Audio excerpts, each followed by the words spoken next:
বিসমিল্লাহির রহমানির রহিম। Welcome to my YouTube and Facebook Mamun Ar Rashid.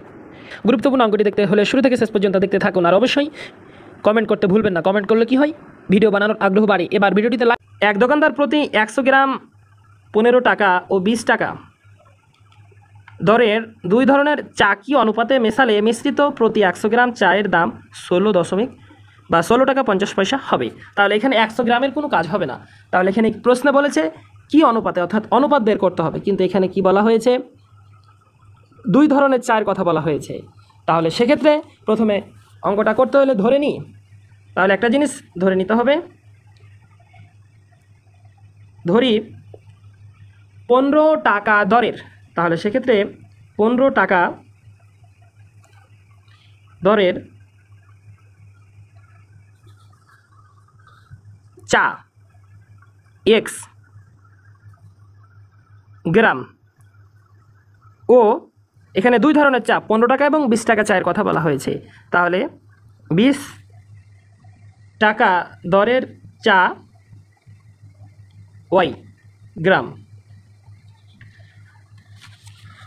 তাহলে প্রশ্ন মতে হবে এক্স, মানে এক্সটা কি, এটা হচ্ছে 15 টাকার চা, তাহলে 15-এর সাথে গুণ প্লাস ওয়াইটা গুণ হবে 20 টাকার সাথে, কারণ 20 টাকা দরের, ভাগিত দুইটা মেশালে মানে যোগ করলে, তাহলে এক্স প্লাস ওয়াই সমান কত হবে 16.5, অর্থাৎ 16.5 টাকা। তাহলে এবার যেটা হবে, মুখ্য কাজ হবে আর গুণন করতে হবে। তাহলে সেক্ষেত্রে হবে, এখানে নিচে কিন্তু এক আছে, জাস্ট এটা বুঝতে হবে। তাহলে আর গুণনের ক্ষেত্রে 15x প্লাস 20y সমান 16.5 x plus 16.5 Y.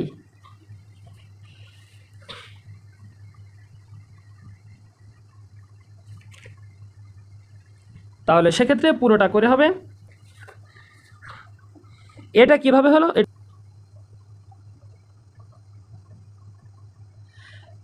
Plus minus করে। তাহলে সেক্ষেত্রে এক্স ভাগিত ওয়াই সমান হবে 1.5 ভাগিত 3.5। তাহলে সেক্ষেত্রে এক্স ওয়াই অনুপাত, তাহলে সেক্ষেত্রে হবে 1.5 অনুপাত 3.5। আশা করি অঙ্কটা বুঝতে পেরেছেন।